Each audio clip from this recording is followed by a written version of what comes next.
While it is true that, quote, a substantial majority admitted that the German population as a whole should bear some blame or guilt for Nazi crimes, unquote, Lily Gardner Feldman, a fellow of the American Institute for Contemporary German Studies, says that the Germans were, quote, deeply divided on the interpretation of that responsibility, unquote.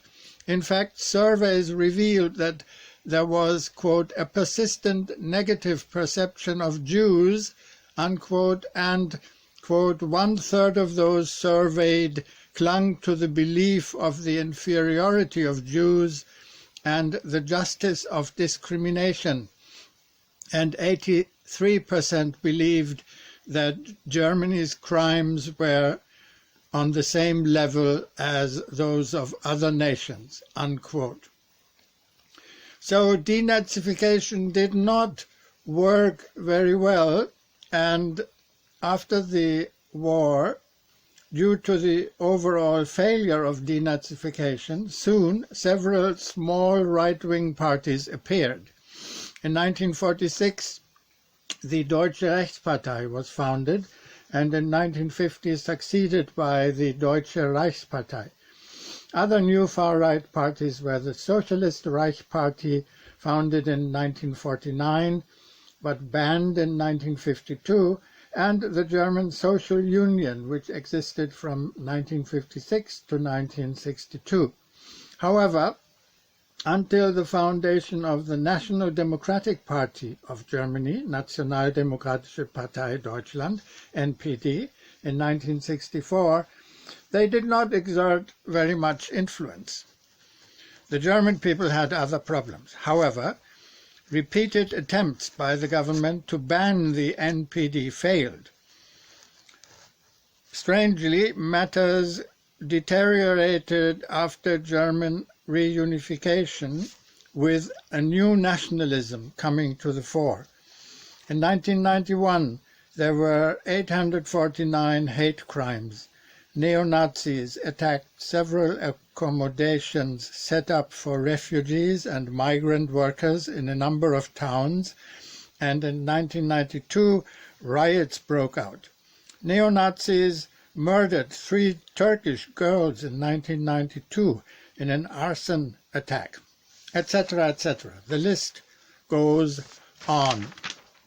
And journalists and MPs have been threatened, and the government is investigating neo-Nazi activities in the army and in the police forces.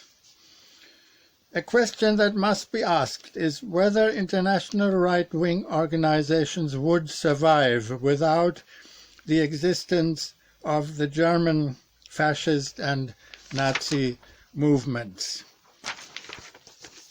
One of the very prominent organizations is Pegida, the organization that meanwhile has spread in many parts of the world. Pegida stands for Patriotic Europeans Against the Islamization of the West, and this was founded in Dresden in 2014.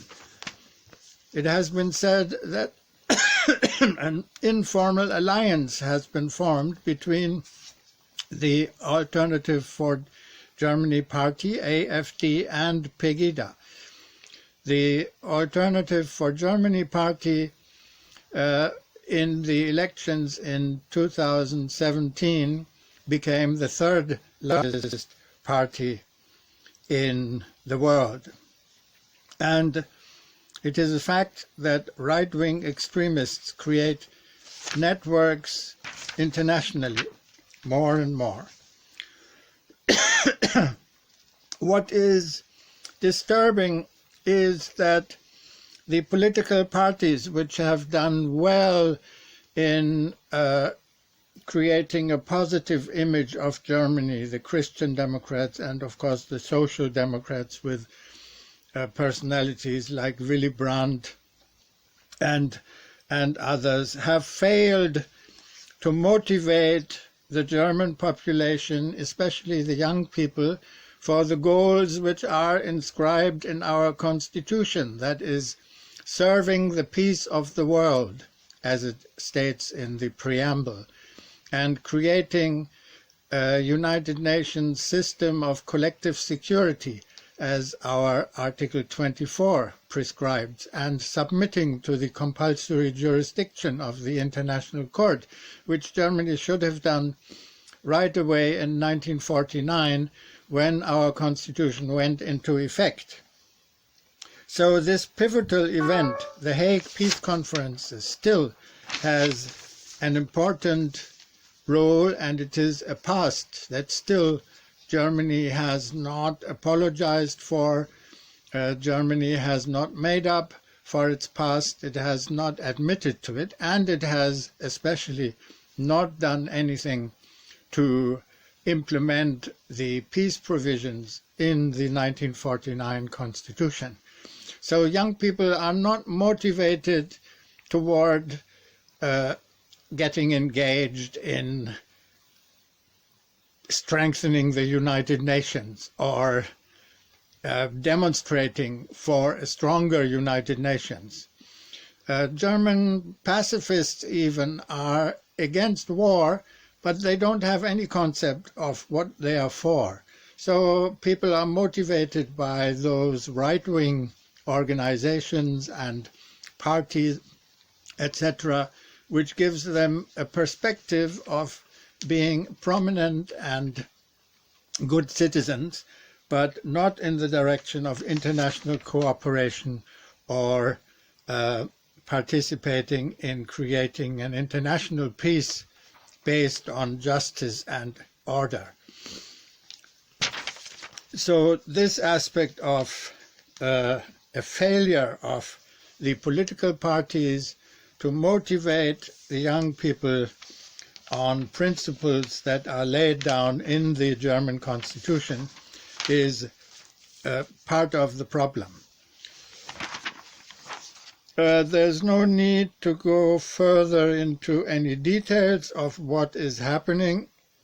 In the past few days and weeks, we have seen some incidents of right-wing extremists storming the government buildings in Berlin, and in America we have seen right-wing extremists storming the Capitol in Washington. So one doesn't know, is there any connection since these right-wing organizations are internationally linked? One might think something like that, but there is a spirit going around that goes in a direction of populist movements, nationalist movements, discrimination, racism, etc. And the only way out, to me, is to take governments to account and implement those peace provisions in the national constitutions, like the Japanese constitution, which I have talked about, the German constitution, and there are quite a number of European constitutions that also provide for establishing an international peace based on justice and order.